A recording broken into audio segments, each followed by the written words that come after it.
Ahoj, vítam ťa v masterklase venovanom programu Adobe Lightroom, ktorého názov je slovnou hračkou odvodenou od slova darkroom, teda od tmavej komory, známej a neoddeliteľnej súčasti postprocesu analogovej fotografie.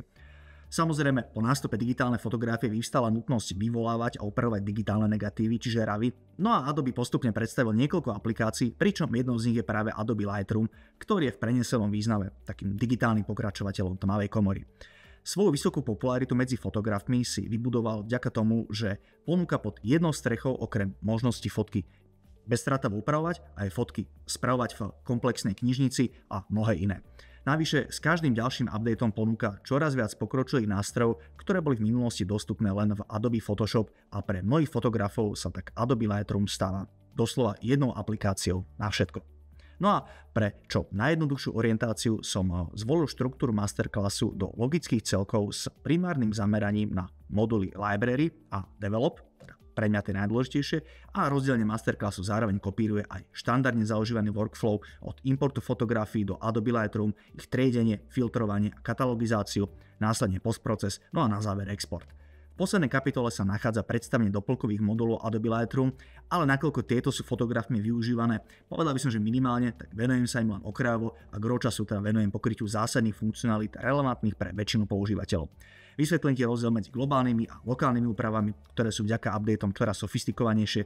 Ukážem ti aj rôzne cesty, cestičky a možnosti, ktorými sa dajú aktivovať jednotlivé nástroje. No a taktiež ti ukážem rôzne užitočné, ale zároveň schované nástroje. Vzhľadom na svoju pomerne veľkú robustnosť a komplexnosť týchto možností ti možno neukážem úplne všetko, ale som si istý, že ti ukážem to, čo je naozaj v nástroji najdôležitejšie.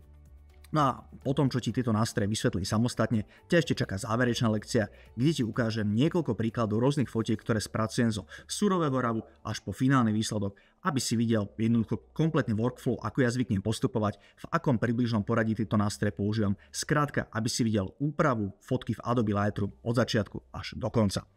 Maj ale prosím na pamäti, že mojou motiváciou je vysvetliť ti, ako jednotlivé nástroje fungujú, teda aby si chápal, ako pracujú, aby si ich vedel následne použiť na svojich fotkách. Inými slovami, chcem ťa naučiť, ako jednotlivé slidere pracujú, ale nie akú hodnotu slideru máš bezhlavo použiť, lebo si to videl v tomto masterclasse.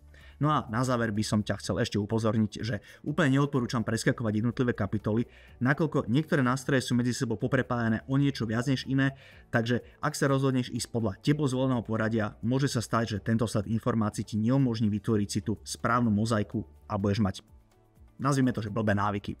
No a to už by bolo v úvode za mňa všetko, poďme na to.